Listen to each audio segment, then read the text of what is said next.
বন্ধুরা, দারুণ একটি প্রোডাক্ট আজ তোমাদের দেখাবো।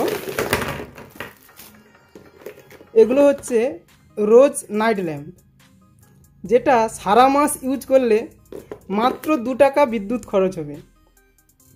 এই বাল্বগুলো তোমরা ঠাকুরঘর, বেডরুম, বাথরুম ইত্যাদি জায়গায় তোমরা ব্যবহার করতে পারবে, যেগুলো দেখতে খুবই সুন্দর।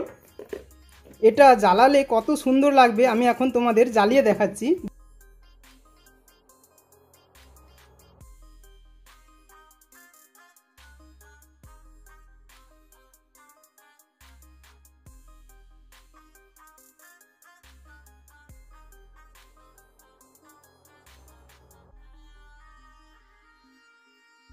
এই বাল্বগুলো আমি মিশো থেকে কিনেছি। এখানে তোমরা বিভিন্ন ধরনের কালার পেয়ে যাবে, তোমাদের যে কালারটা পছন্দের কালার পেয়ে যাবে। তো বাল্বগুলো কিনতে চাইলে তোমরা ভিডিওর ডেসক্রিপশানে মিশো লিংক দেওয়া থাকবে, সেখান থেকে তোমরা কিনে নিতে পারবে।